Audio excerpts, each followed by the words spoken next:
It's 11:59 at Radio Free America, and this is Uncle Sam with music and the truth until dawn. Right now, I got a few words for some of our brothers and sisters in the occupied zone. The chair is against the wall. The chair is against the wall. John has a long mustache. John has a long mustache.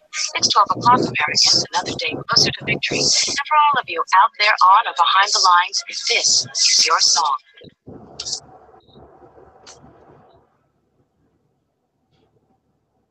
Hey, everybody, and welcome to the Daily Gun Show. We run for about 90 minutes live every weekday, broadcast on YouTube and simulcast over on gunchannels.com.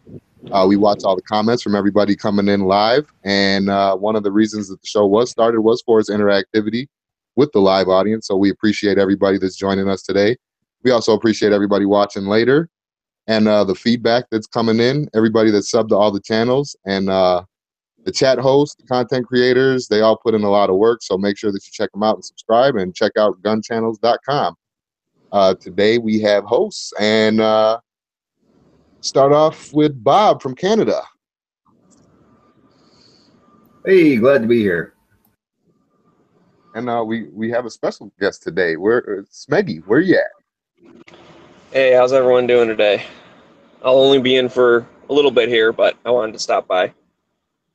Sorry, man. Good to have you. Good to have you. And G-Web's coming in still from Illinois, I believe.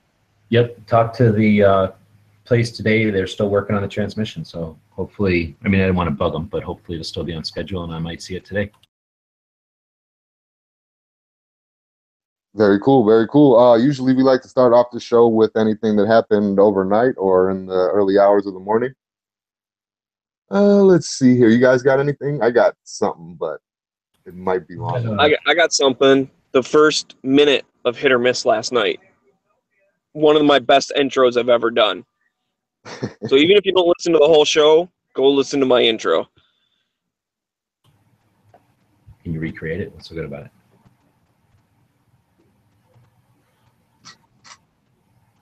Okay.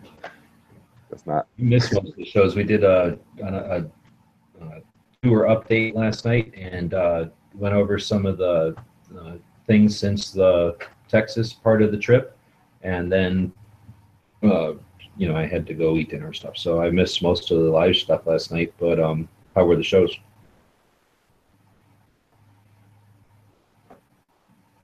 Anyone? I missed mostly everything last night, but I did catch a little bit of the beginning of Hit or Miss. I got to see Smeggy and all his awesomeness. Right on. I guess when we're doing the daytime shows like this, we're not necessarily also on in the evening, so maybe we'd have better luck asking some of the audience who might have been around for the evening shows. Yeah, let's. Otherwise, I'm doing some visiting and getting a lot of videos done in the process. My schedule is crazy compared to Illinois, so in those off hours or those times when everybody else is sleeping or I'm awake, been able to get quite a few videos done. So although we are stalled on the travel portion of the tour, definitely getting a lot of the videos that we've been making posted now. So stay tuned for those. They're pretty much coming out one a day on each of the Gear channel and the Gun channel, Gun Websites channel. And we'll start incorporating some of the gun shops we're visiting into this show, which is obviously the goal. Sounds good. I didn't see anything going on last night.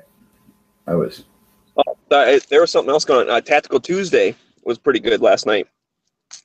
The guy had a holster manufacturer on. I was talking about his stuff. It was pretty interesting. And we talked about little news and different gun stuff. It was a pretty good mix.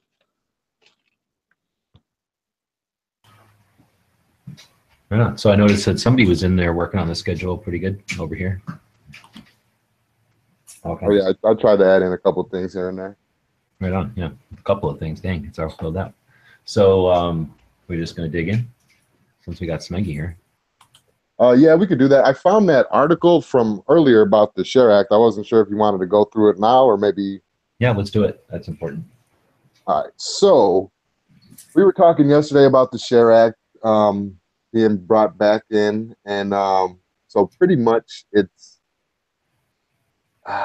not looking well.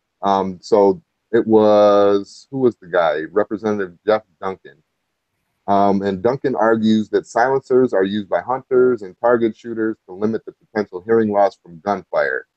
And that's when he started doing the whole HPA, the Hearing Protection Act. Then added it to the SHARE Act, the Sportsman Heritage and Recreational Enhancement Act. And so he's arguing for hunters and target shooters to limit potential hearing loss from gunfire. But gun control groups argue that Duncan's bill is one of the top legislative goals for the powerful NRA and is opposed by many police organizations. There's also very little chance Duncan's bill will be able to pass the Senate due to Democratic opposition. And that's about all the update that I have, obviously, because it's just being looked at right now. It's going to be looked at Natural Resources Committee this week, to be exact.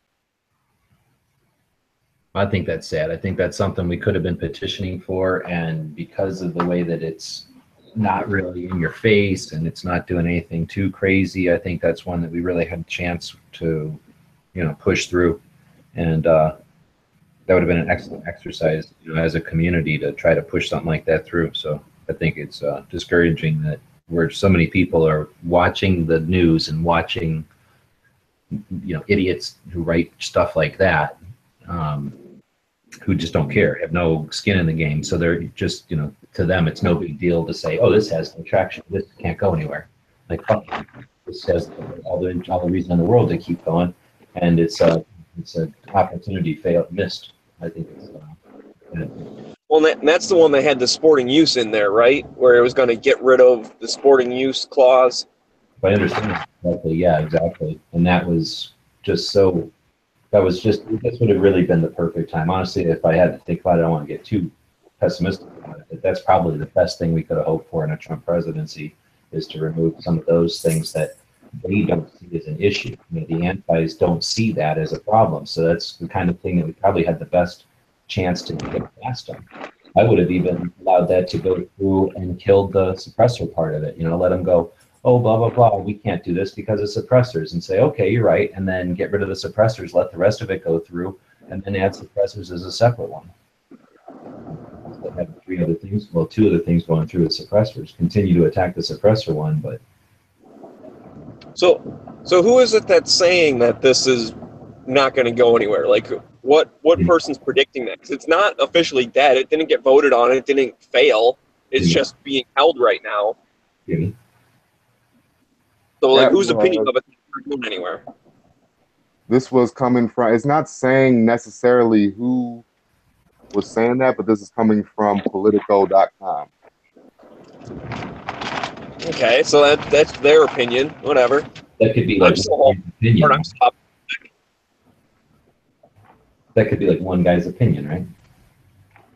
Right, yeah. And that's like where people were saying, everyone was mad at the one dude for not voting on it yet or whatever. I've always said it is better to not vote on it if it's going to fail anyways, and make some backdoor deals, do whatever you got to do, and then vote on it when it's going to pass. That is way better. It's better to wait than to vote on it right this second and it fails, because then you got to start all over if you want to try again. Where now, if it's just sitting in committee or whatever, then it's just sitting there waiting, and then you get a better landscape and you do it again. Now, I think it's unfortunate with all of the people in there that say they're for gun rights. It should be a slam dunk. So it's kind of coming out that all these people who say they're for gun rights aren't actually for them. And that's the part we should be hounding them on, saying, listen, we voted for you people. Do what we want you to do. So I encourage everyone to write your governor, or not governors, but the representatives and the senators, and be like, hey, what the heck you guys doing? You said you were pro-gun, so act like it. And I'm sure I'll be echoing that on Every Second Matters next month also. Well, that's good. People need to echo that more often. People need to actually write the letters.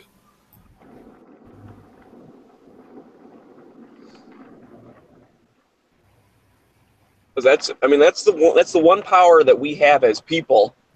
We vote for them. So we have to tell them, listen, if you like what they do, Tell them, hey, I like what you did. I'll vote for you again if you keep doing stuff like that.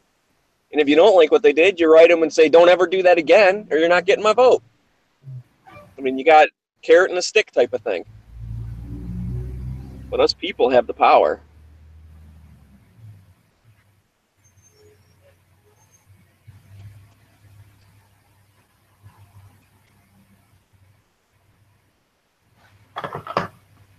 I agree. Sorry, I didn't mean to kill the chat there. Jeez. No, we just have this thing because we're all looking at the schedule. We're getting our pace back, or getting our pace together, I guess. So I guess this episode 397. We come to you every day at noon Eastern. So on Wednesdays we do entertainment topics. We'll be doing negative gun myths in movies and more of that. And then the good idea, bad idea today will be using a variety of handguns as opposed to just one type at a time. And then on Wednesdays, we do the hashtag Daily Gun Show Showdown. So we'll be looking at some of the photos over on Instagram that use the hashtag Daily Gun Show, and we'll judge which one's the best picture on Instagram. So we already talked about what happened overnight and some of the legislation that's sort of sitting in Congress right now. And unfortunately, it's just sitting there because we're not lighting fires underneath of it. But I guess that's part of the process here is we're all trying to figure out how to best light our lighters and where to wave it to get the most effect and most result. So we'll continue on, and if you've got ideas for any of that kind of stuff, feel free to let them be known here, either in the comments or write us an email, dailygunshow@gmail.com, or create a channel of your own, or create a show of your own, or even just a video or a post or something somewhere in gun channels or on Facebook or something. You never know when your Pondry or whatever that's called, when you just post something, whenever your blog is going to, just hit somebody the right way or be said in just the right phrasing that it spins off. And you never know if you inspire somebody to do some real work in a direction that you're looking for. Or you never know. You just do that enough times and you might be the one to hit something that has just been at the tip of everyone's tongue for a while. I suspect there's going to be a couple of those aha type of things out there as we continue to fight the grassroots level for Second Amendment advocacy, right? So always worth the practice and worth the time. Anyway, we're going to dig into the show, and I got to keep looking at the right schedule. I'm going to put it on this monitor. I got two monitors. So we're going to go into entertainment, I guess, first. Negative gun myths in movies. Silencer for assassins. Let's see. Every AR or AK is full auto. People walking off and getting shot or die right away. So in other words, sometimes people get shot and they live forever. Sometimes people get shot, they don't even last long enough to say goodbye. So it all kind of just, is part of the plot, right? It's all just part of the story. Yeah, but no, the point I guess that I was getting to when I wrote that down was like negative movie myths that kind of like bleed over into reality, like how like the silencer thing, or how many times have we seen people talk about multiple 30 caliber 30 round semi fully automated magazine clips and that kind of stuff.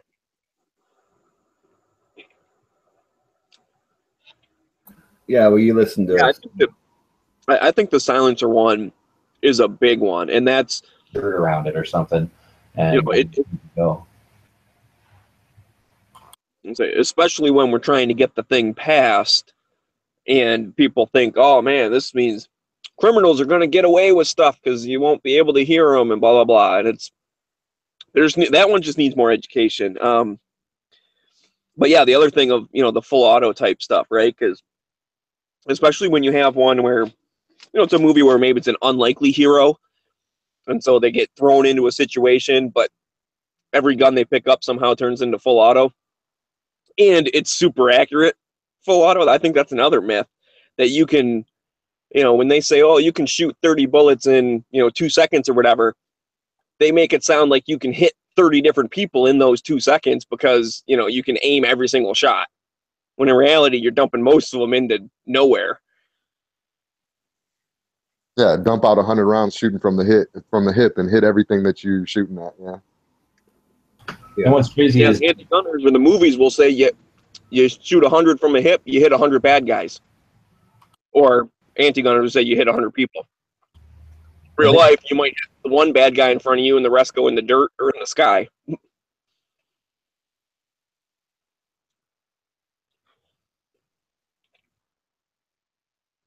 I think it's an education thing. You think about like a car, or I don't know, like a frying pan even, you know, the way that people wield a frying pan in a comedy or in an action movie or something.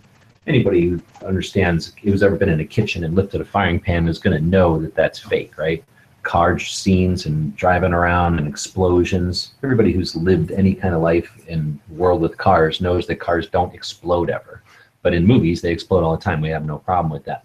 And, you know, people know from driving that it's difficult to do maneuvers like, you know, hairpin turns and driving through traffic and backups and weird stuff that they do in movies effortlessly. And people have no problem dividing that, you know, fantasy with reality. But when you deliberately remove any kind of firearms education, like actual firearms knowledge, like real firearms education from schools or from young people, and you completely make it illegal, you literally remove that from them being aware of it, then you've created that gap, right? And it's no longer like an iron or a fry pan or a rolling pin or a bowling pin or a car. You know, now it's something that's completely fantasy, and the only way you ever see it is unrealistically one way or the other, it seems. So I would think it's almost engineered to create that lack of actual, you know, awareness of what firearms do or how they act. Even yeah, you know, Top Shot, you know, which we like to think of as an ambassador for shooting, at least at some extent, to people who are just looking for a sports themed show or some kind of a competition type of show, reality show to watch. But, you know, they're shooting at tannerite stuff that blows up or stuff that's probably like gasoline vapor or something designed to explode when you hit it. So that's probably given a pretty fake, you know, opinion to somebody who's really a novice as to what it's like going out to a range if they think there's explosions and stuff happening every fifth time you shoot. Yeah, but you gotta admit, man, at least for me, I want one of those, I don't know what it is, like the glass plate that then once it gets shot, it like kind of explodes. I don't know, is that tannerite in between like two pieces of glass or what it is, but where it kind of more just like flames up and it explodes. Yeah, they did something with like probably gasoline or something that I know what you're talking about, because it looked good to have the glass blowing out the front in slow motion as with the fire behind it. But yeah, there must be like a little igniter or something that triggers when the glass breaks. Yeah, it's got to be some sort of elaborate pyrotechnic made by the licensed people who run, you know, that are hired by that TV show to make it look awesome.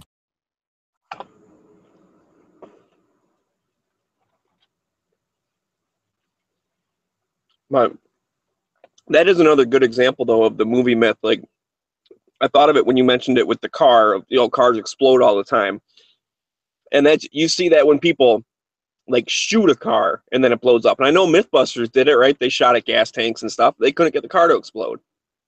But that actually, if people think that that's real, and then they think about, oh no, someone's like concealed carrying. What if they drop their gun or they have an accidental discharge and it happens to hit a car and then it blows up? Like, they can put all these things in their brain that is never going to happen. But then that's a legitimate concern for them. And so that's another thing you got to educate on, is that's not really a problem. You don't have to worry about that. That's why I think it might even be, well, it definitely plays into their side if it's not engineered. I guess it's given them a lot of credit to think they engineer it. But yeah, that definitely, unless it's addressed, then why wouldn't people's mind wander to the extremes, or what they consider the extremes, even though it's unrealistic or fantasy? Yeah, I don't know if it's, you know, like causation or correlation or whatever, but it could be the movie makers want people to think that, you know, and so then therefore they do it, and then that pushes their anti-gun agenda. Or number two is the movie makers actually think that, therefore that's why they're anti-gun. Like, maybe they've influenced themselves into believing all the BS. So I don't know if it's like the movies that make the anti-gunners, or it's the fact that anti-gunners are making the movies. Which one came first? I don't know.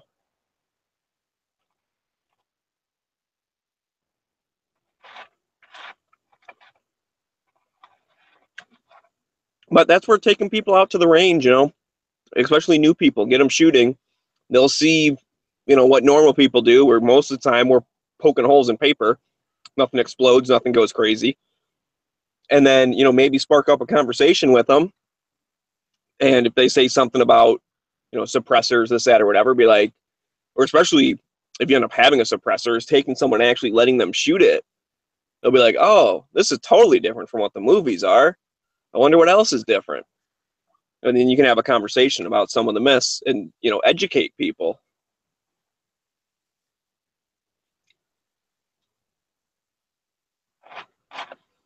Yeah. Well, I kind of came up with this whole thing too yesterday because we were talking about that what's his face? The It movie. The Stephen King dude, and how he's anti-gun, but he has plenty of books out there, you know, talking about gun violence, stuff like that. And I mean, like, and it's super explicit. Like, he makes, you know, the gun seem like it's the bad guy, not the bad guy being the bad guy, kind of thing. He's So, anti-gun because every scary book would have been solved if the main character was a CCW. Oh, clown tried to kidnap me. Shoot him. Nope, clown's dead. Yep. Problem solved. Yeah, And end of then the they book. went back.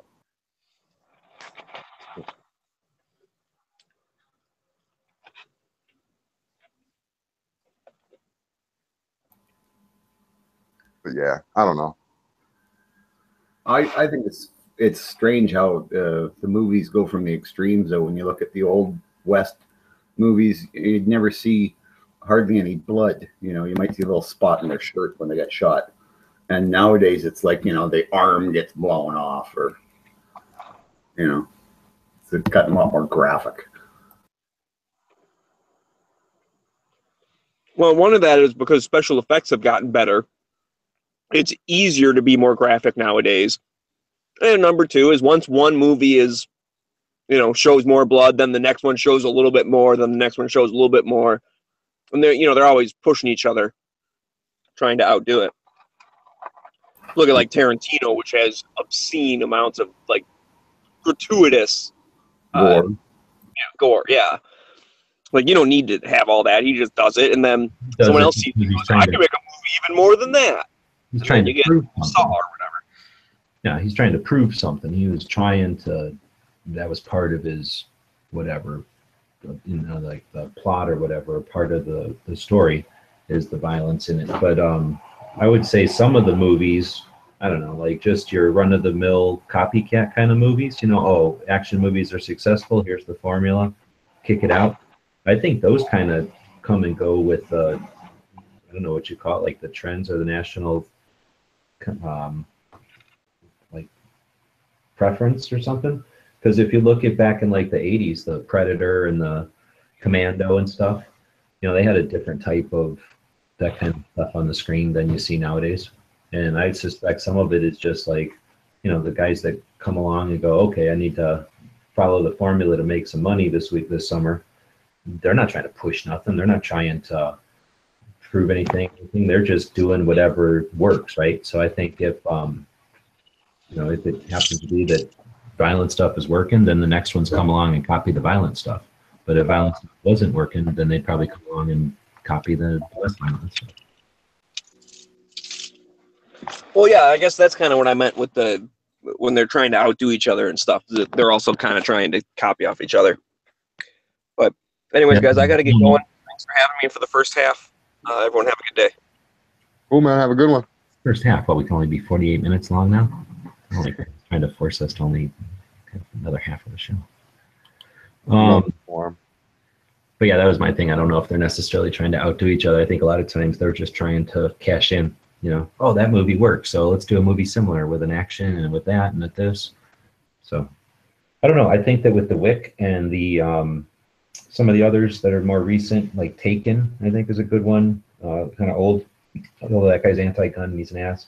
And then I really like Paris with Love. All that one's a little bit more violence. It doesn't really prove my point, but I think that some of these have been more realistic violence, which is less violence. You know, it's more to be efficient. Even some of the James Bond stuff is more like, you know, trying to be suave, I guess, or like, you know, classy about it. So it's not so much like, oh, I can sit here for half an hour, punch this guy's face in, but like, I can be effectively punch this guy's face in as I like run on past him and get the lady or whatever. I think, as we see, like, I don't know if we call it trends or just preference or whatever, but as people are appreciating the actual realistic Wick type stuff, I really think we're going to see less of that. Just, I don't know what you call it, like what was it? What was that Psycho one from Tarantino? The really violent one. But Pulp Fiction was pretty much fake, exaggerated violence too. But American, I forget the other one's name. The one about the psycho or the psychopaths. The seven psychopaths. That one. No. The girl and the guy, and he's in prison or she's in prison, and it's crap! I know that movie, Natural Born Killers. That one, yeah. How that one was like just crazy, amplified, warped violence just for sake of violence. Like, if that was really what people wanted, we see movies all kinds like that. We barely saw a few copycats, and then people are like, I don't like that. Nobody wants that just for the sake of violence. So I'd like to think that we see more Wick stuff. That'll lead us to just more like, efficient, real gunfighting that, is cool. Yeah, I definitely I appreciate the realism more. Like, we had Tony Ellum was over on the YouTube side. He was saying how he saw Hacksaw Ridge and not one reload the entire film. All guns function flawlessly with an infinite amount of ammo. So I mean, like, I like the reloading in Wick too. Like, you know what I mean? Like, I don't know. Because I always notice that kind of stuff when I'm watching movies. Like, that gun would have been dry 6 guys ago. That kind of thing. Mm-hmm. It's distracting when you're. Yeah.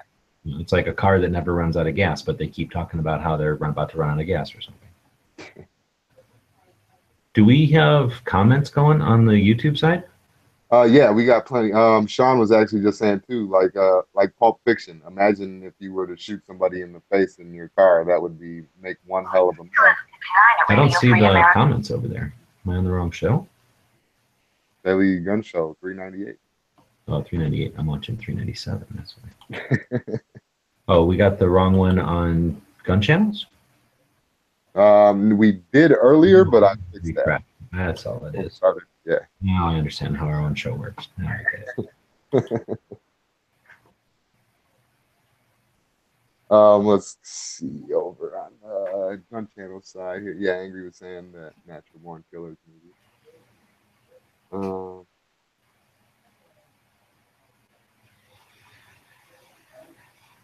Yeah.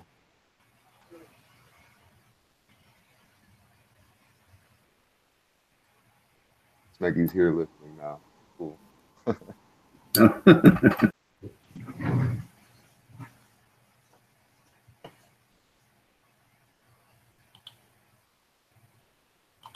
I guess that we're done with the entertainment. I think so. Yeah, let's go on to second segment of the show where we like to feature one of the members over at Gun Channels this week. I think we're taking a look at some of the people over on the Patreon. So if I move this over here, then I can screen share over here, I think. And we'll take a look at, oh, did that work down? This screen, I think I need to share, right? Now you can see the Google.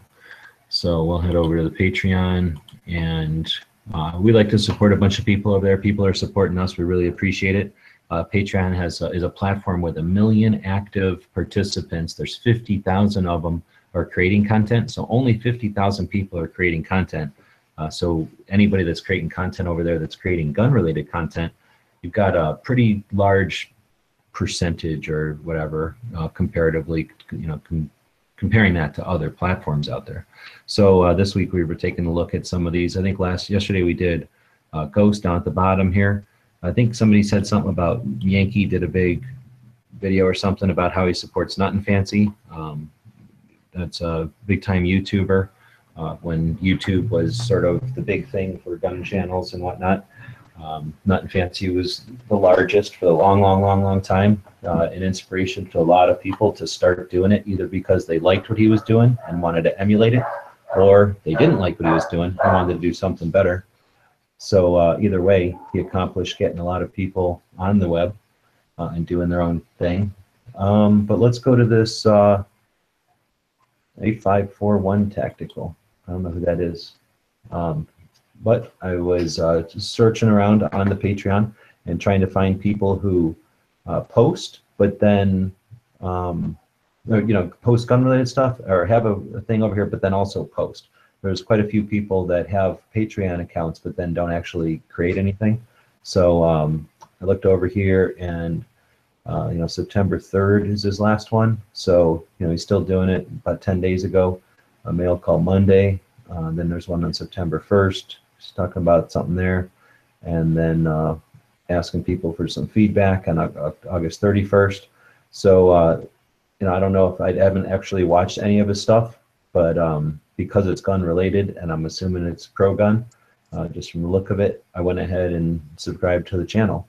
Again, this isn't necessarily because it's all, every piece of content is something I'm drooling over, but mainly because I've got a fairly large channel, and I want people, if they find me, to find these other channels as well. So it's called 8541 Tactical. You don't necessarily need to go over and support everybody we talk about financially, but feel free to follow them. I'm sure he's got a YouTube account or whatever, and where he's posting his videos.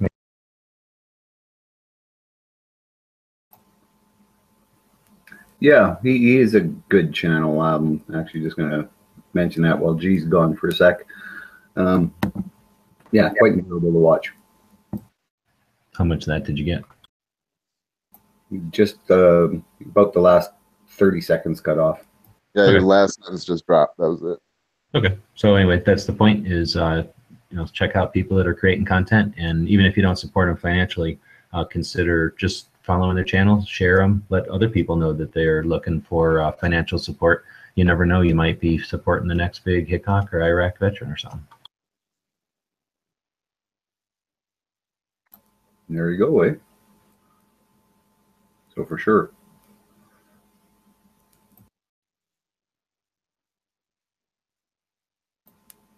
Okay, what was our second subject anyway? Dropping links here, and then I can look. Got it. Just- So weird with this like travel now. It's a little goofy. So anyway, we got the good idea, bad idea coming up. So using a variety of handguns as EDC. So opposed to carrying just one all the time, the idea of carrying a whole variety of them. So we'll go to left to right like we typically do. And on my left today is Bob. So Bob, good idea, bad idea. Good idea. Jimmy?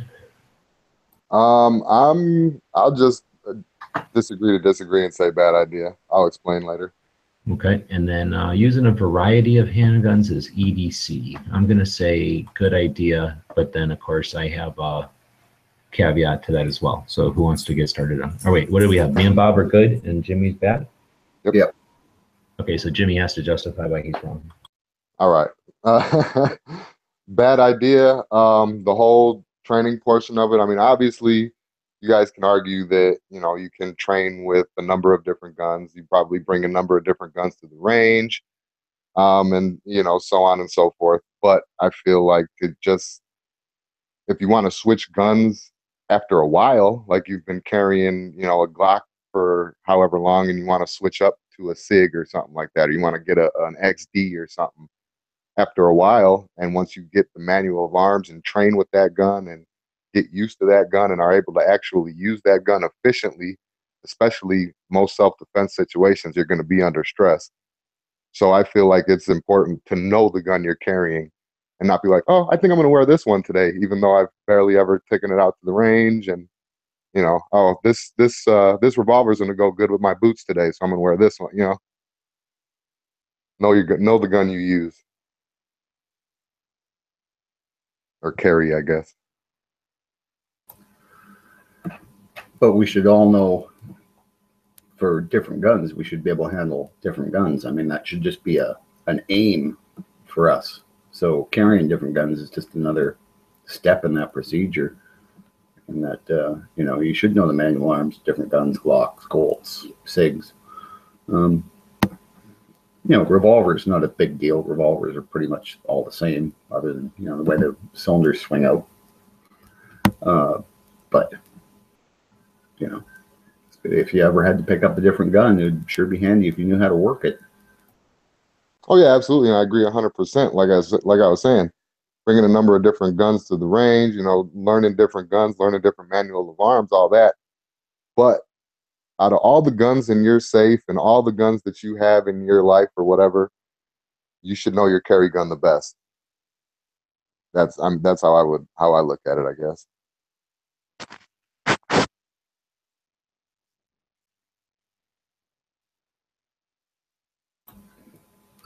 So, G, why do you think Jimmy's wrong? Well, I know Jimmy's wrong because I would read.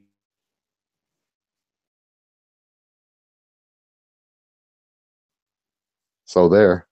Haha. I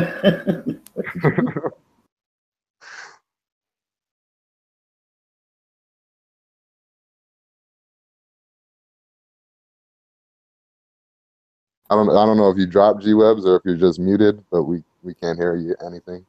Nope. Flustered whenever whatever you're used to goes wrong, because having one favorite is the same as not knowing how to work a broken gun, right? So that's my fear would be is getting too familiar with just one means you're not able to deal with others. So I think having a couple is not bad. I personally have a revolver and a semi. So I don't go crazy with a different one every day, but I do know people are highly respected, like Masada Ayub, who has no problem at all going to a completely different gun every day. And sometimes he even talks about, how that's refreshing and there's, reasons for it. So I guess I'm not an advocate of a new gun every day or anything, but I do like the idea of at least being familiar with the major types. Oh yeah, and I'm not arguing that point at all. I feel like everybody should know the manual of arms of different pistols, different brands, different kinds of pistols, even rifles, everything. They should, have a general knowledge of manual of arms of every firearm, or at least most actions anyway. I'm just saying for switching up every day, nah.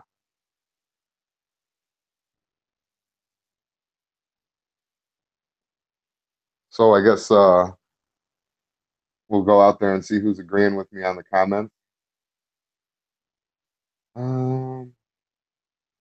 Cycle Camp saying no reason not to. Yes. All his EDCs are pull it out and pull the trigger. Smeggy likes Pat Kelly when he shoots match with a new gun out of the box he's never had before. It proves you're good at shooting. You will still be good at shooting. If you're good at shooting, you'll still be good at shooting. Let's see. Cycle on the YouTube side is saying if you have multiple carry guns, they really should all have the same MOA. Just switched out my mid-size EDC because of this.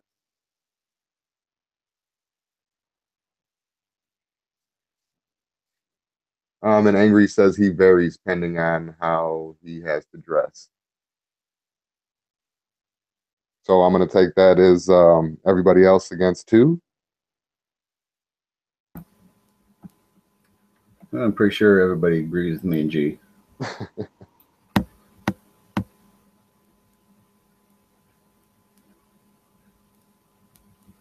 I guess we'll call this one a draw and move on. Oh, I'm thinking no.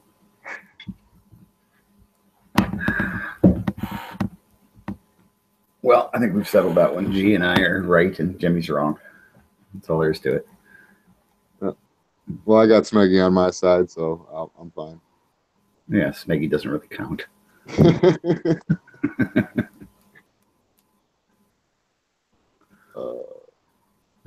What are we at? Break 2. Oh, the showdown. So let me get that queued up.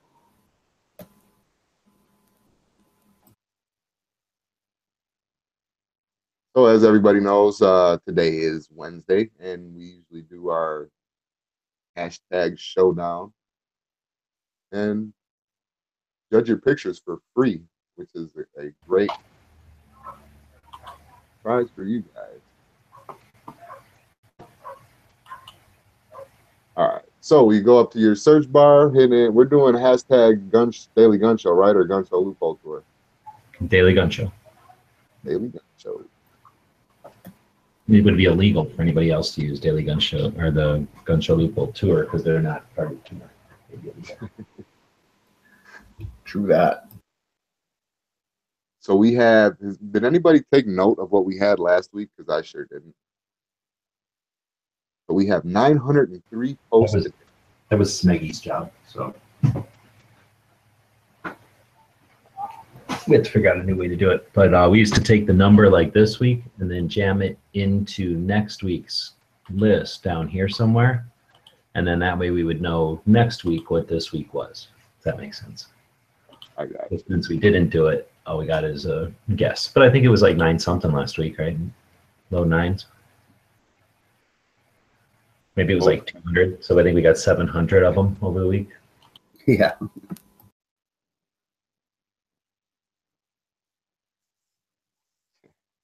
So let's get down here. I'm Well, I trying to. said before, I was just closing the windows on that Patreon. So whoever that Patreon was, I think one of the other reasons I chose him, if anybody clicked on the link to look at that guy's Patreon account, when you do your perks, right, you can post a picture on Patreon for each of the perks. And he posted pictures of the marksmanship badges, like the military marksmanship badges. So, each level of participation with his channel, you get a higher marksmanship badge. And I thought that was a pretty clever way of, giving it some hierarchy. Oh yeah. And it just looked cool on his page. So anyway, just noticed that as I was closing it. But I'm trying to head over to the Instagram, getting used to this weird second monitor here. Or are you screen sharing it? I guess I don't even have to do nothing. Should be. Can you see the screen? Maybe I didn't press on the show. I don't remember how to do it. No, I'm just not paying attention. Okay. So we can screen. I don't really. Oh yeah, this is a repost from Scotty. So we've seen that picture last week, but it was the original one. Oh, we've seen that one too. Seen that one. You saw that one? Oh, that one. There's a new one. That's creepy. Like, that's Night Strike in a dress. That's a little creepy. I like well, it's Night Strike because he has his hands behind his back, so you can't see his fingerprints. Yeah. We got another one from Chris over there. That looks like Yeah, a jungle. That looks like some kind of jungle. Yeah. Chris, do you like travel to take these pictures for Instagram? That's kind of crazy. Yeah, I Like- feel he's like driving or flying all over the country in order to take these photographs. He hasn't won in a while, so. Yeah. Like crap. I gotta go all the way to Brazil now and take this picture. There's Matt. What's that? Is that the new? Oh yeah, it says it's the Gen 5. Oh snap! What? No, that's not a 5, is it? It looks gray or something. I can't tell from the... Yeah, I know, right? It looks like it has that gray frame. It might just be the lighting. It flared well at the bottom, huh? In the mag. You can't really tell, but it looks like it's flared at the bottom, and it looks like there's no finger groove, so I guess it's a 5. Yeah. Hey, what are you doing over here? Can you stop it? Sure, ugly. Got another repost from Heidi. Those reposts are really awesome. Like we're glad to get those reposts because that's just getting it out to more people. Excuse me. Pink. This was over at the Bullpup shoot, eh? Yep, this was the Manpower Arms booth at the Bull Cup shoot. Dang, I didn't have those stickers. I should have grabbed a bunch of them stickers. Dang. Another one from Pink. That's A weird bolt carrier. Bolt. Oh yeah.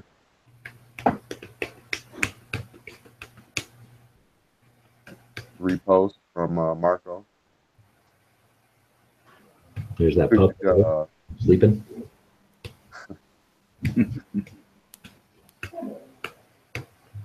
We got another one from Chris. Now he's like in Ireland. Yeah. Traveled all the way up to that like crazy mountain home. Must be an international operator. Yeah, right. Oh wow. Yeah. hook that up to the back of your what do you say? Figure out how to pull it on a Trans Am. Yeah. No, that wouldn't be any good for CCW. No. Just throw a blanket over it. Yeah. Shall not be infringed. Sermons on YouTube every Sunday. I shall not be cringed.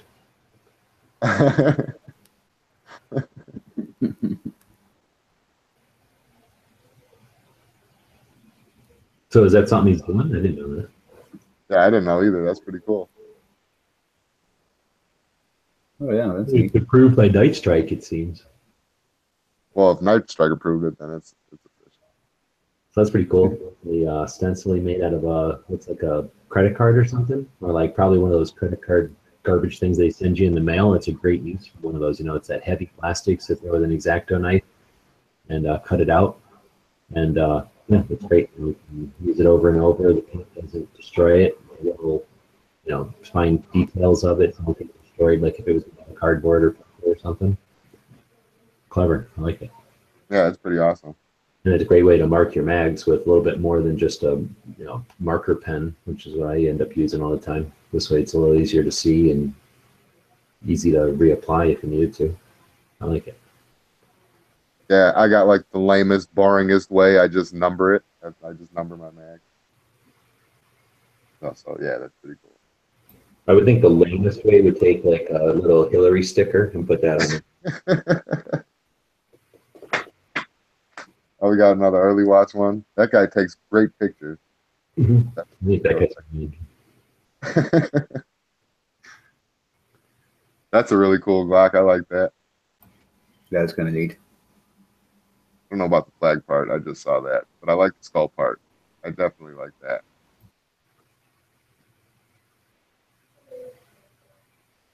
On channels repost.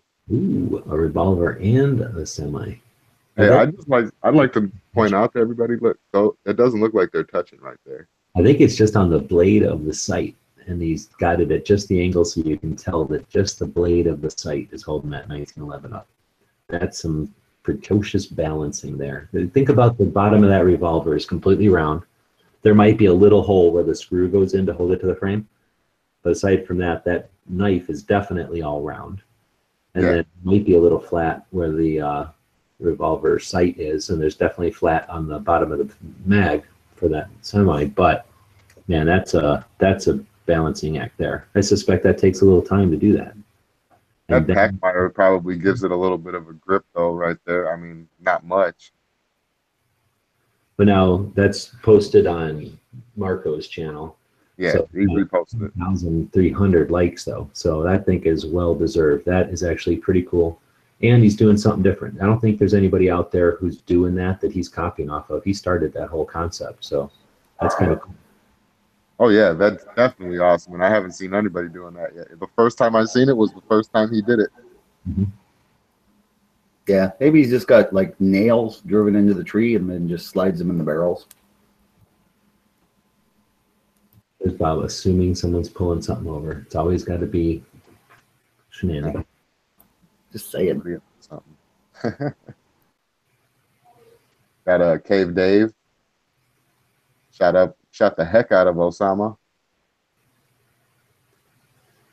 That's an odd looking pin in the mag latch. What does that mean? Odd looking pin in the mag latch.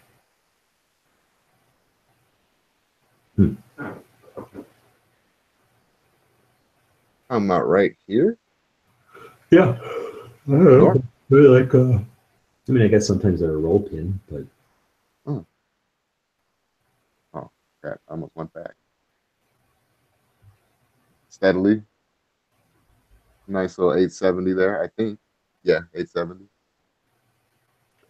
yeah, you can tell from where the safety is usually, huh? Yeah. Or I guess it says 870 all over. That's usually a hint. So there's two ways to tell. Steadily, some more AKs.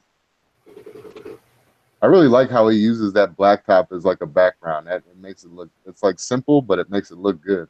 Yeah, and it's all about just the contrast of texture because it's basically the same color as its barrels. It's just that because it's got that elephant skin texture, it stands out with the smooth barrels. Right. Really cool. Yeah. How do we know that's not just elephant skin? Well, Maybe he's not Bob, and only Bob would kill an elephant just to lay it down. Take the picture. Hey, it makes a nice picture. And he is walking around there with 2 AKs, so we don't know where he's walking around at. That's right. Yeah. Now, actually, zebra makes a good background too.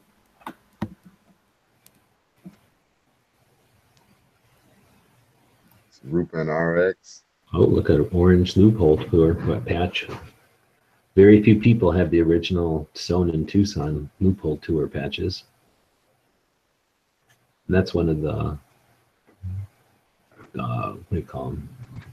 Looks like one of the, what would you call it? Like a blemish? Like I didn't get the date on there right.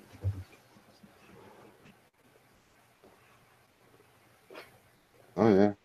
So thanks for support. As soon as somebody has that, it's because they supported the tour. So thanks very much. I guess you're allowed to use the hashtag Gunshot Loophole Tour without facing legal consequences now. No legal repercussions.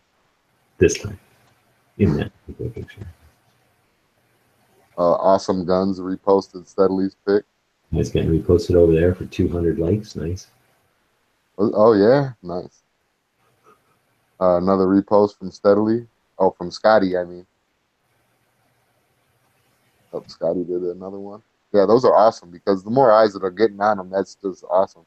Yeah, and it's getting the hashtag around, so we're super happy you're using our hashtag to do it. Steadily.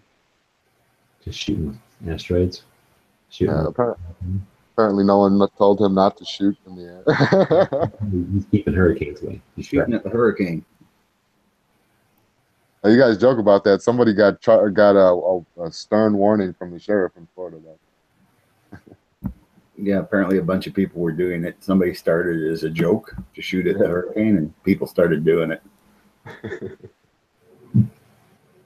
Now I've never seen a mag like that. That's kind of weird. Is that an extension or is that just something to put a little extra grip on?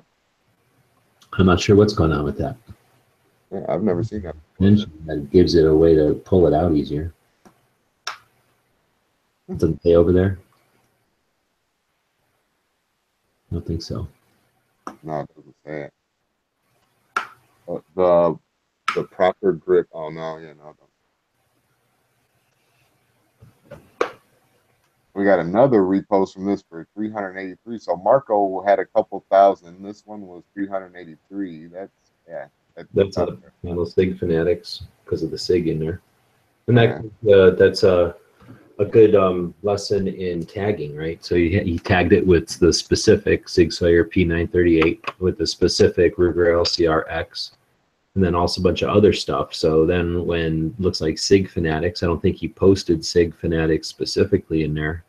So or did he? Let's see. No. So whenever they were out there looking, they saw Sig Sauer P938, grabbed his photo and reposted it, got an extra 300, almost 400 likes at this point, and that's within 24 hours. So yeah, not bad.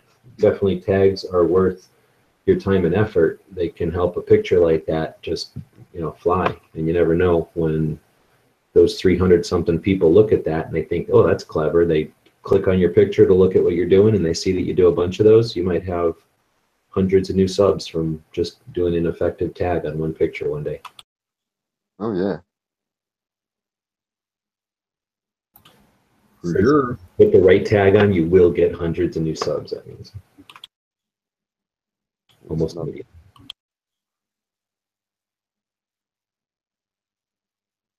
See, this is awesome. I don't know. I like that.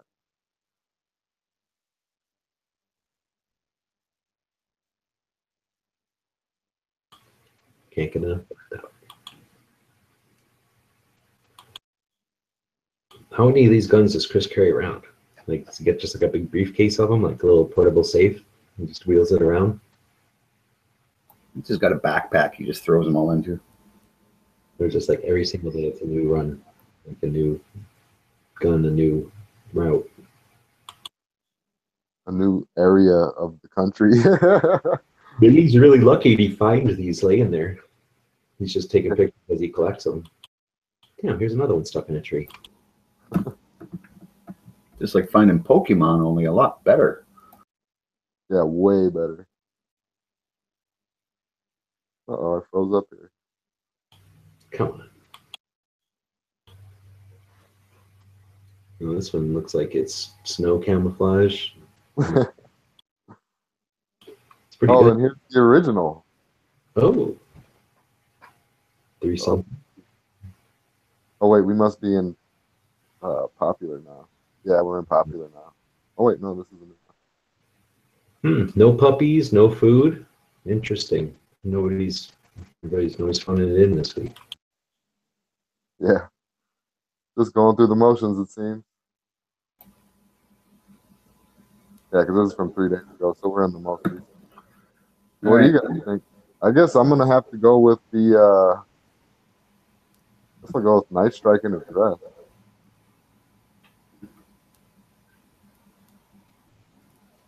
Yeah, I'm gonna go with Night Strike in the dress. Oh, hell no, I'm going with my dog. I was standing right there when he took that one. Actually, I won't do that one. I'm going to go with that one that looks like the jungle. I like that one. That would be this one. That one. Even though that's not my favorite gun or nothing, I do like that jungle look. It looks too much like a high power for me. So what we have right now on the list is Chris Stell's Jungle CZ. And I'm going with his, not one of the reposts. Oh, yeah, his one. Or Night Strike in a dress. What's the story behind that one? What do you do to Save Jonas. Well, they had that, I guess that hurricane or whatever was supposed to be coming into the South Carolina area. And from the Matt's Shit Hits the Fan stories, there was a story in there about Night Strike in a blue dress. And so that's where that all came from. And then the hashtag Save Jonas is because the hurricane's going to be in his area, or was in his area, something like that. All right, well, I guess that one wins because it's 2-1. So that's the rules. Well, I was going to go over and see what the comments were saying. What do we got on the gun channel side? Cycle preferred the crossed AKs, but the CZ if he has another choice. Angry's going for the dress. Smeggy says he has a vote. The dog was Smeggy's vote, and now he's changing his mind because he's CZ warped.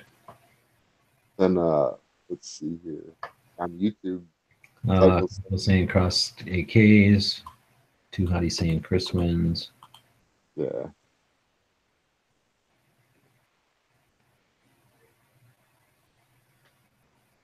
Bandibo asking, has anyone seen a topic talking about why someone would rather be shot by an AK than an AR? What? No. But I don't think you'd want to be shot by either of those. They're both pretty effective. And at that point, it's not getting shot, but where you're going to get shot, right? It's a rifle. It's not going to be pleasant no matter what. Unless you could pick like the most insignificant of like nicks on the surface of your skin only. Like if someone was that good, then I'd want them to shoot an AR and barely nick like one of my hair follicles off. That would be the only shot I'd want ever with a rifle. Like what if it was like your left hand pinky or something like that? Which one would you want to get shot with? No, fuck no. I would shoot you. No. I will read this. I won't take that question. All right. So who? I guess this has it, man. Everybody's saying CZ. Looks like it. So there we go. The jungle CZ. Yep. All right. Well, that's Chris. feels like I'm in a jungle. It's like raining here, and people are out watering their plants because they can't get enough water here. They're just wasteful with it. It just comes from the sky. So.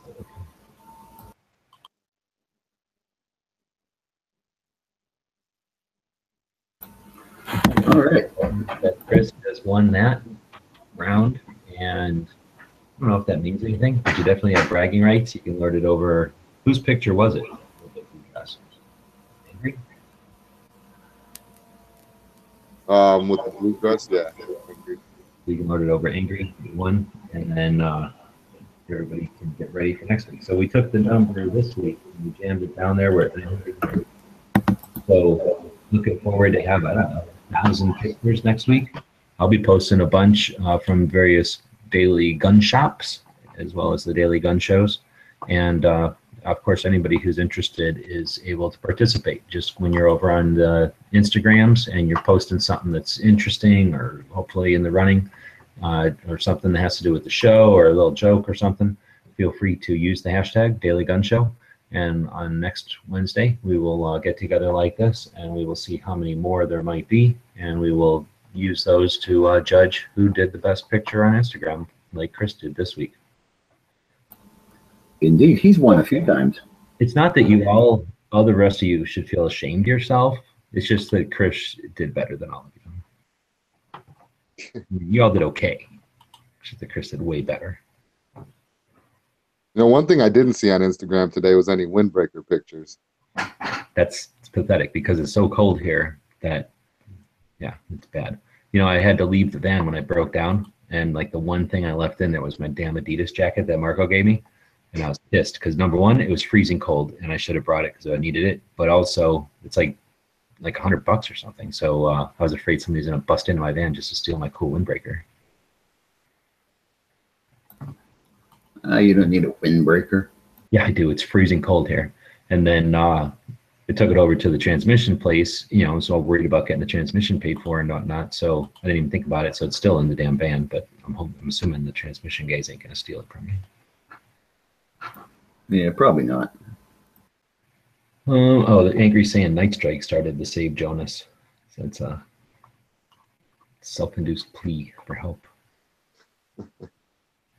Did I not bring hoodies with me? No, I only have one hoodie. My mom said it smelled like a dog, so it's in the wash machine right now. And then my other jacket is over in my van. So no, I'm just sitting here freezing to death. Well, you pretty much smell like the dog all the time anyway, don't you? Yeah, I was like, oh, well, did you just figure this out? Like, standing next to me all the time. I'm going to smell like him no matter what. Yeah. So that was the showdown. So that means we can move along to one of our daily topics. We do a gun of the day, gun movie of the day, gun shop of the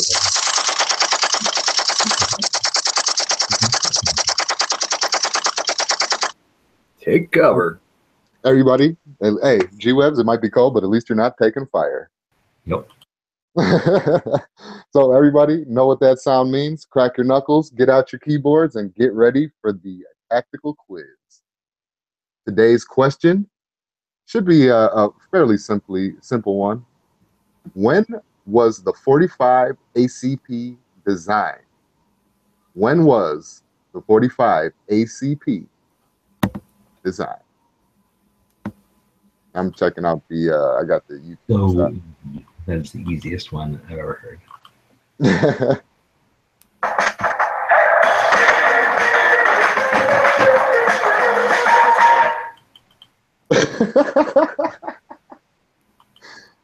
Okay. Oh. Angry no, Tony no. Maggie got it first, I guess. Maggie got it. Nothing coming in on the YouTube. Nothing. Oh. Meg got it on YouTube too. Ding, ding, ding, ding, ding. Can Smeggy even win though? He was just in here sneaking around looking at the answers. Oh yeah, that's right. Schmeggy. Yeah, I don't think Smeggy can win. All he did is ruin it for everybody by sneaking in here, reading the answers, and then saying them. Dirty Smeggy. It's sad that he has to cheat in such a blatant way in front of everybody. So desperate.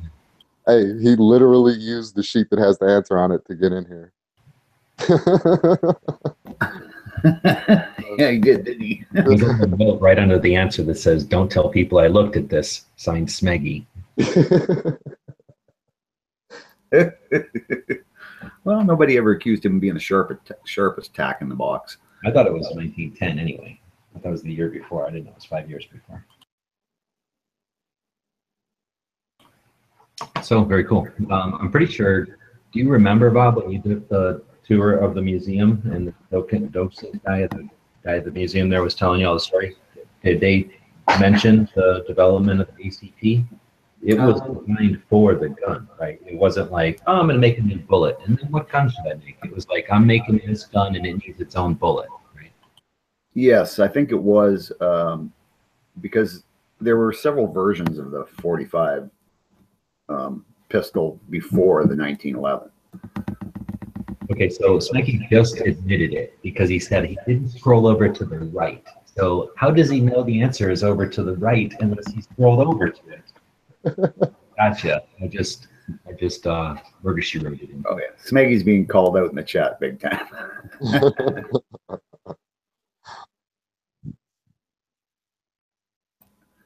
Poor Smeggy.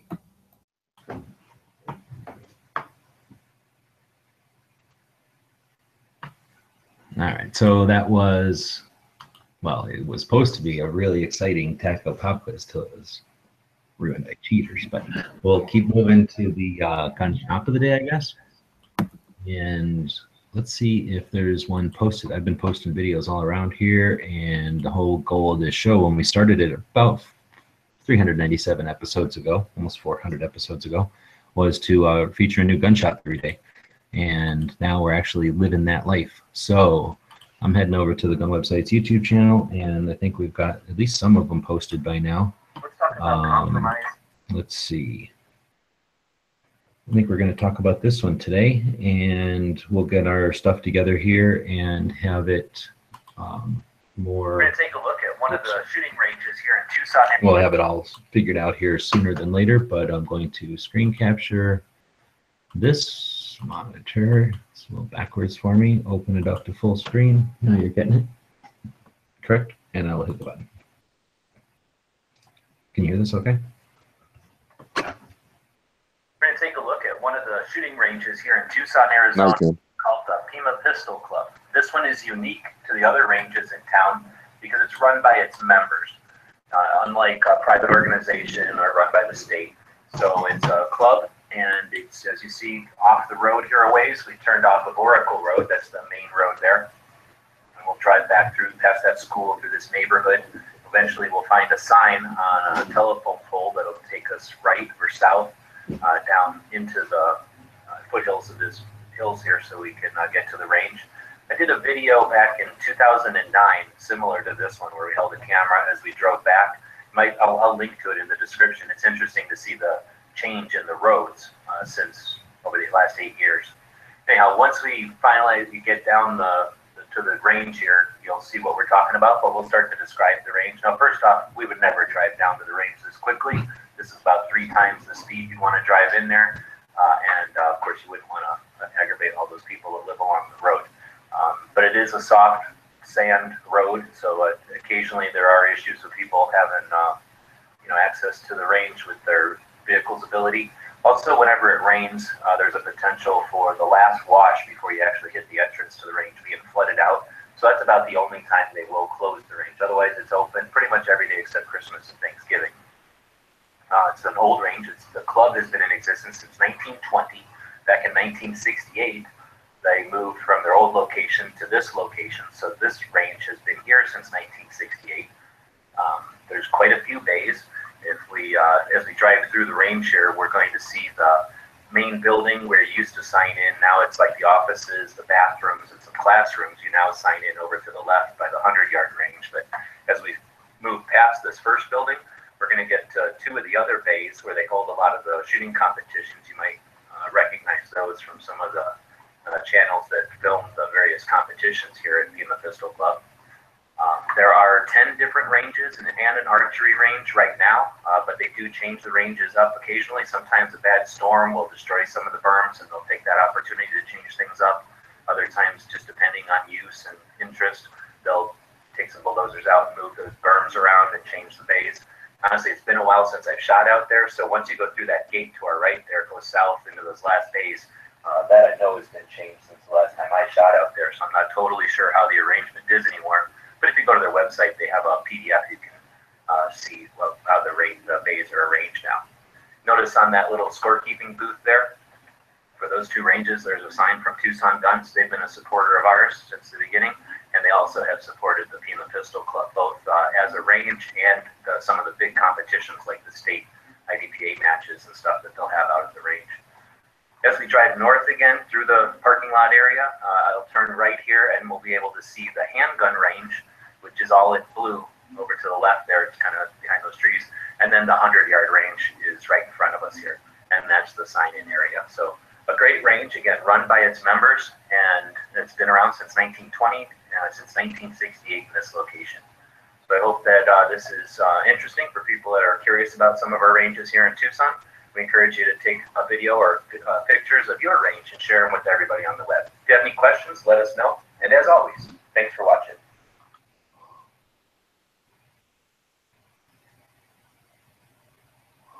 Another fascinating thing about this range that not too many people know about is the church across the street that's built on a Titan II missile silo. So we'll post another video with more information on that. That's a very cool shop. Or range.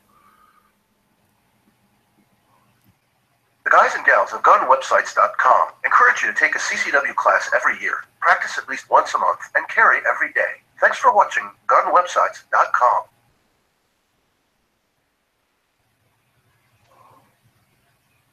Yeah, that seems like a really cool place. And it's over. You said it was over a missile silo. That's pretty cool. Yeah, most definitely. Well, the church is over the missile silo, I guess. Well, yeah, right. All right. Well, I guess that will take us to where we at?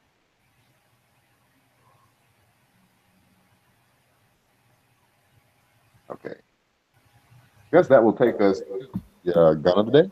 Gun of the day, I would think. Yeah. So, what did you pick today? I picked the 1911. It goes with the 45 ACP for the question today. Yeah, that's kind of why I did it. I'm pretty lazy when I do the show setup stuff. So yeah. No, that's a good one actually. That's my second favorite gun, I would have to say. Yeah. Well, like you guys were saying earlier, they designed the 45. So, yeah. Mm-hmm. Yes, that was by Mr. Browning. Yep. Let's get a good one. They got a gold. Let's get an older one first. Greatest gun designer in the world. Yeah. So these are all supposedly World War I ones. This one's a little new. I don't know. Something about that dark bluing that I like. Yeah.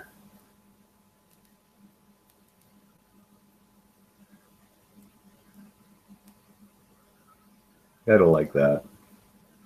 It's just such a utilitarian, perfect-looking gun. Now I'm all for the whole tactical stuff, having a light rail, all that, But when I see it on a 1911, I don't know. Some of them, they make them look really cool. Yeah, but it ain't right. Exactly. They make them look kind of cool, but it don't look right. Yeah, it's kind of like putting a hood scoop on a 1930s Chrysler or something. It's just not right. Yeah, that's what they're supposed to look like right there. That's classic gun.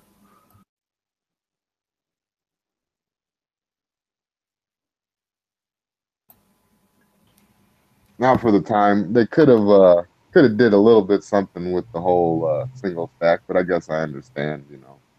Well, it's a pretty fat bullet. Yeah. Back in Well, those nowadays. days. Yeah. You gotta remember, like, it's 7 rounds of 45 ACP. Yeah. Really.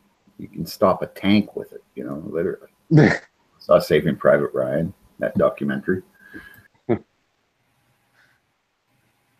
Yep. So yep, that is our. I'm not over at the comments. Let me stop screen here. Yeah, I love those guns. That's probably going to be my next style of gun. Bandito 1 was saying the double 1911. Yeah, that what is it? AF 2011, something like that. But it's the double barreled 1911. Those are pretty awesome. I need to have one of those in my life. Oh no, I've handled them. They're horrible. They're gross. It's like carrying a brick.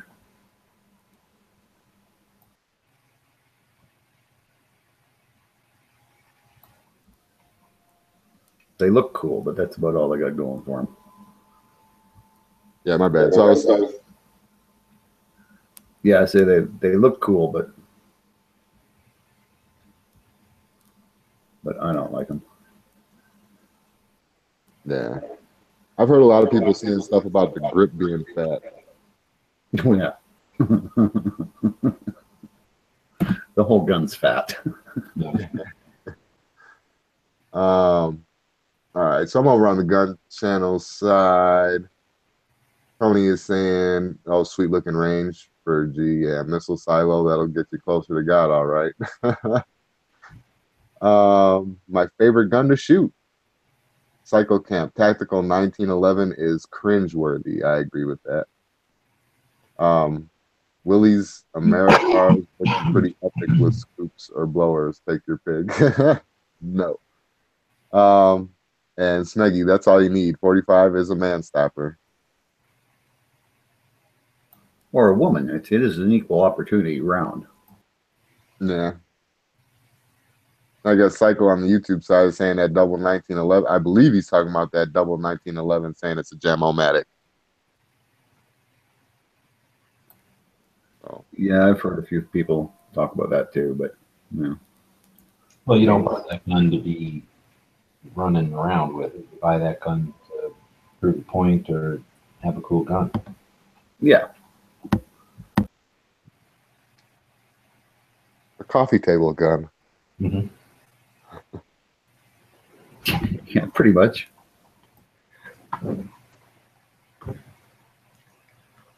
Alrighty, so that was our gun of the day. We talked about a gun shop, and we try to talk about a movie every day, something you might not have seen in a while, or if you're young and something you ain't seen yet. Only today it says Judge Dredd. So are we talking the comic from, what, 2000 AD, or are we talking the first movie with Sly?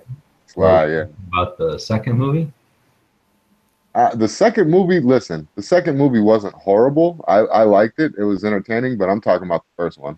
So the Sylvester Stallone and what's his face, the comedian, and the Judge Dredd, where he's barely on his motorcycle too much, and he's, yeah, it's okay. It's not true to Judge Dredd, but it's a good movie, I guess. And at least it brought Judge Dredd to the movies.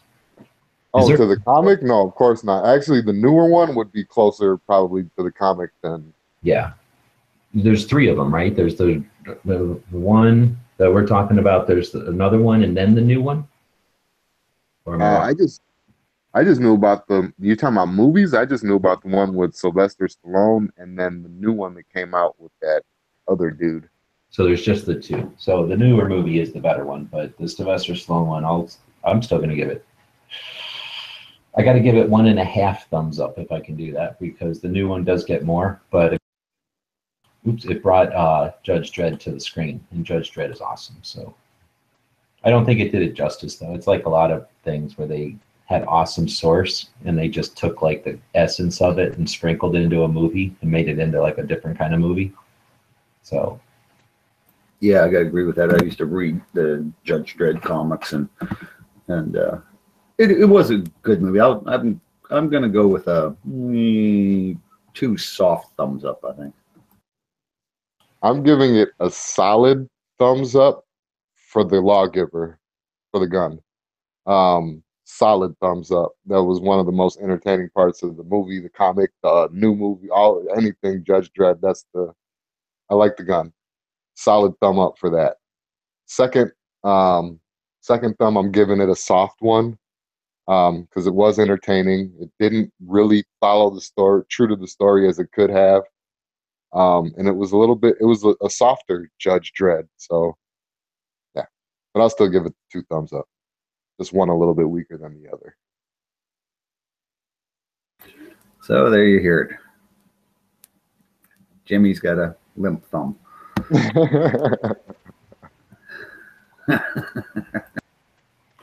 So I think, though, if you're looking at Judge Dredd in general, you want to go read the comics because they're super cool and there's a lot of them and they weren't expensive. If I remember right, they were like graphic novels back in the day and they were fairly cheap from England or whatever. And, well, they were kind of rough, violent comics before there were a lot of other options, really. At least as far as my experience with them, I guess I'm not super nerd at comics, but I thought they were great. Yep. You can get little graphic novels stuff. So anyway, I thought it was a neat premise too. The world ends, or the apocalypse or something, and the cities get huge, and there's wastelands between the cities, and yeah, kind of neat. Yeah, cool. So that was the movie of the day. We try to feature a new movie every day. If you got ideas for movies, send them in. I don't know if those came in from somebody or if we're just putting those in there. One of the other things we like to do every day, though, is, well, is that it? That was it. So we did the gun shop, we did the gun of the day, and did everything. We're done. Oh, we got gun history. See if anything good happened today.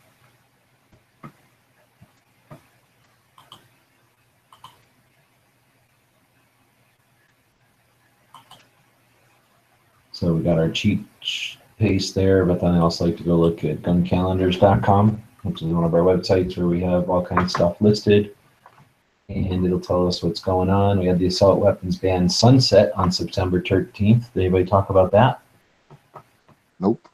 So we had this thing called the assault weapons ban, son of a bitch bullshit atrocity put on this country for a 10 years length of time, and they assumed that when it was all over, Americans would hate firearms and we would be more than happy to renew this bullshit infringement. But to their surprise, they infringed on everyone for an entire decade, and crime went down drastically. No response at all to the stupid law. Accidents and everything else went down. Gun ownership went up. People did everything they could to comply with, but still have firearms that they wanted. And of course they could, because the ban was stupid and it was written by idiots and it was ineffective and stupid. And today, September 13th, back in 2004, so approximately 13 years ago, we had the sunset of one of the worst federal laws we've ever had. And to forget about this would be the height of stupidity and laziness on our part. We should be celebrating this day to no end, because it indicates a time when we could have had done nothing, right? We could have done, just sat there and let them bring it back. But, luckily it didn't. So I think we should be, or luckily they didn't rally to bring this thing back and, persuade Bush to sign it in again.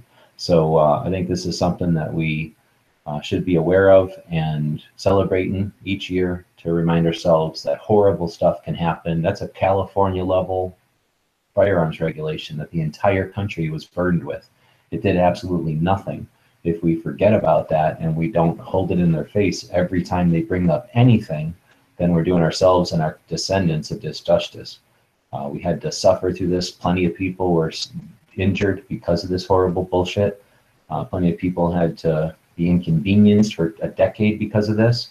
And the fact that we ignore it or we don't pay enough attention to it is to our detriment. I think we should need to be rubbing it in the face of the antis every time they bring up something. Just like this Hillary thing, when she's running around today acting like, something was slighted against her. Like Tony was saying this morning, she needs to be reminded that the reason she's in the position she's in is because nobody wants her. Nobody wants her around. So let's not forget our history, and let's never repeat it. And let's celebrate the fact that we had a massive infringement that would have drastically changed the world, and it disappeared 13 years ago today. How many of us raise your hands when you went out and bought an AK today? I'm raising my hand right now. I bought my, well, not my first AK, but I bought an AK today, 13 years ago, in celebration of this bullshit.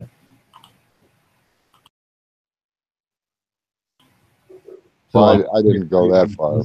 Put a social media post out there. Let's not forget the sunset. You know, post a picture at sunset.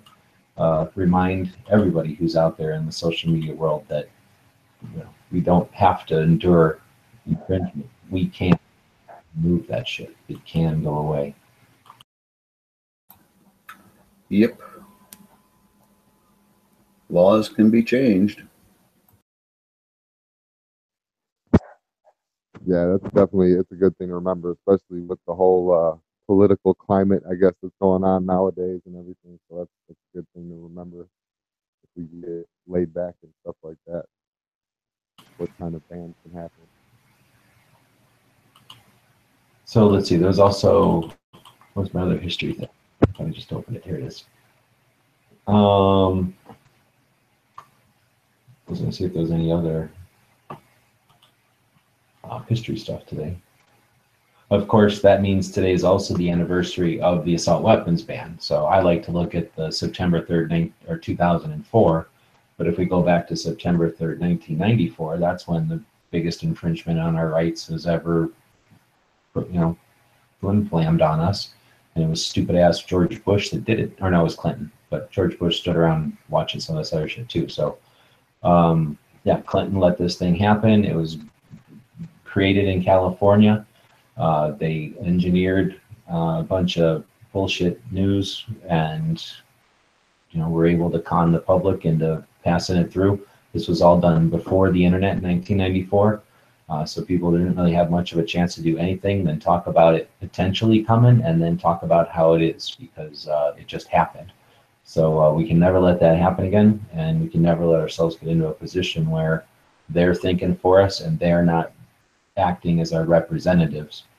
And yeah, talk about a horrible mess. And let's not forget that the 1994 anniversary is as horrible as the pleasant part of the 2004 anniversary. Very true.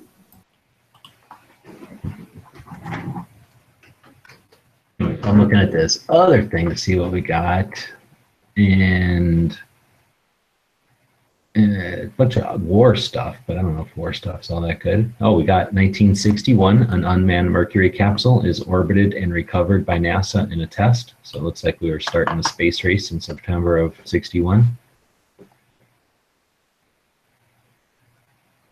What? This says in 1988, Hurricane Gilbert became the strongest hurricane ever recorded in the Western Hemisphere based on barometric pressure. Hurricane Wilma will break that record in 2005. And now we're sitting here in 2017. And did these last ones break Gilbert and Wilma? I don't think so. Okay. Yeah, I think that they were saying that it could. I don't. It says in Okay, now it says in 2008, Hurricane Ike makes landfall in Texas. It had already been the most costly storm in Cuba's history and becomes the third costliest in the U.S. So looks like there's definitely hurricane season. Why don't these people just put up a wall or something? Like a dome.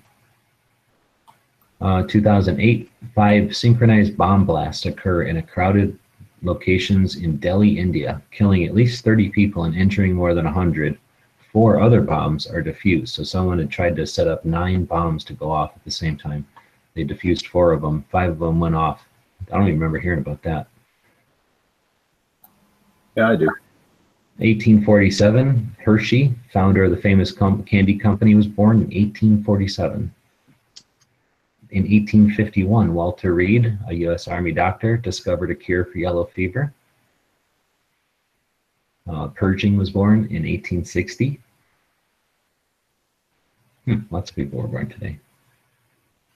Bill Monroe, the father of American bluegrass, born today in 1911.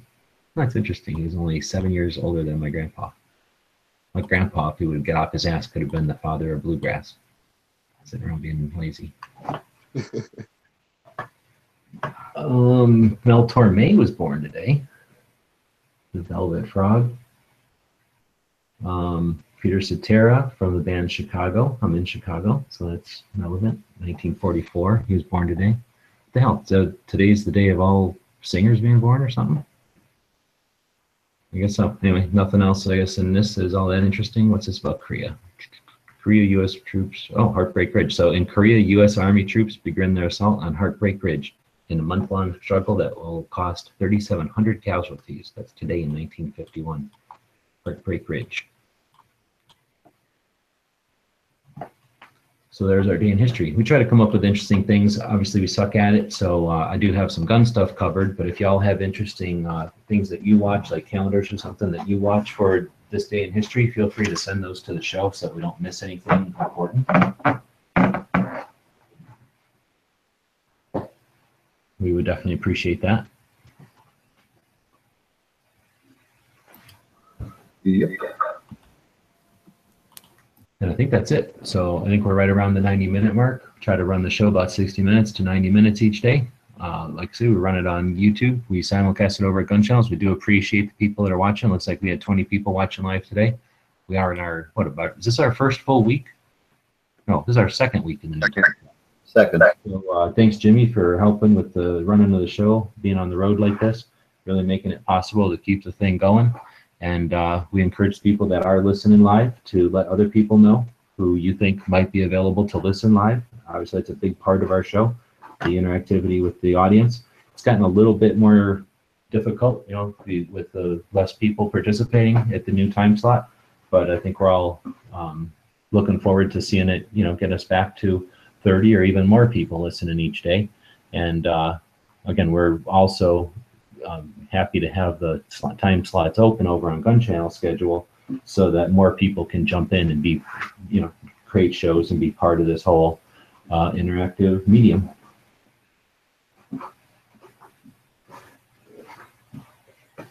Yeah, for sure. Let's see. Do you guys got any crazy stories, like if you were deployed in military or police, hunting life stories? I don't think so. Do you have any interesting stories? I don't know. We probably do. It's a curious question. I guess we can throw that in there to some extent. It's kind of open-ended, but we'll figure out a way to put it in the schedule. I'll stick it over here for now. Yeah, Smeggy said he likes the idea of the sunset pick, so consider doing that. It is the sunset of the assault weapons ban. Let's not forget that, 13 years ago today. So if somebody wants to be a little bit creative out there, you know, assault weapon, sunset, you know, kind of writes itself, or the picture creates itself, right? Wolverine pose.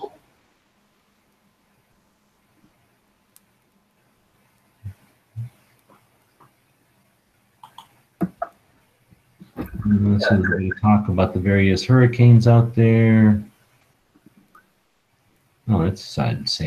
Looks like Connery's dog died in that hurricane. Today, Francis Scott Key wrote the Star Spangled Banner. Oh, I didn't see that on the list, but yeah, that's an interesting one. So I think with that, we're done.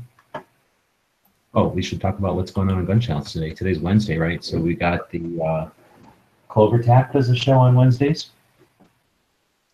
Then Yeah. Matt doing his Guns and Geeks podcast in the evening. Kind of hoping to see somebody do a late night show again one of these nights, or even an evening show each night. So anybody that's interested in doing a late night show, talking about what they've talked about in the other shows, feel free. That's always a good, successful formula.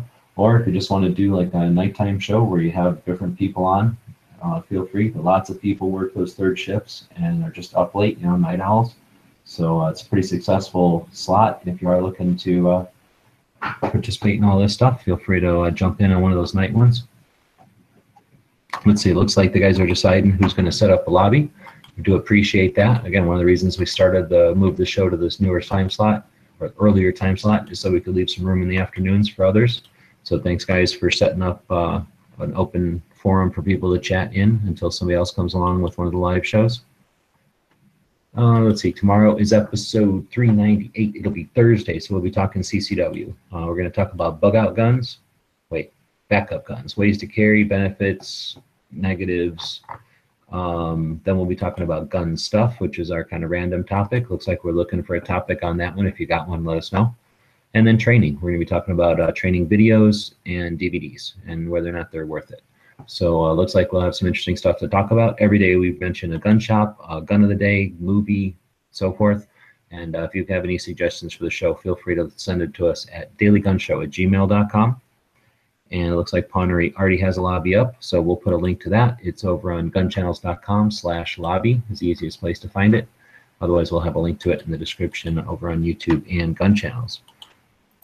Bandito saying thanks for the stream. Thanks you guys for listening to the stream. Otherwise, it'd be pointless. The three of us could just have a phone call if we were just going to blab to each other. So, the whole other side of this is the audience. So thanks equally to you guys for showing up. And to whoever's listening to this in the future, we always encourage you to give us some feedback on whatever platform you're listening on. Not only does it give us some encouragement, but it allows the show to get recommended to more listeners out there. We'll be back tomorrow at noon Eastern. And right before this show, if you're looking for something to listen to, Jimmy does the early watch, and you start that at 9 Eastern? 9:30. 9:30 Eastern. And that went up until about the beginning of our show. And Tony and Jimmy talk guns, like a little different show, but every single day. And again, thanks everybody for listening. All right. Well, I guess that's the end of it. Let's wrap this baby up with our quote. This one's by Winston Churchill again. But before that, I'd just like to remind everybody, please like, share, subscribe. If you want to support us on Patreon, the link will be in the description of the video. So, Winston Churchill, a lie gets halfway around the world before the truth has a chance to get its pants on. And that is so true in this day of fake media, fake news. So anyway, thanks everybody for watching and listening. We'll see y'all tomorrow.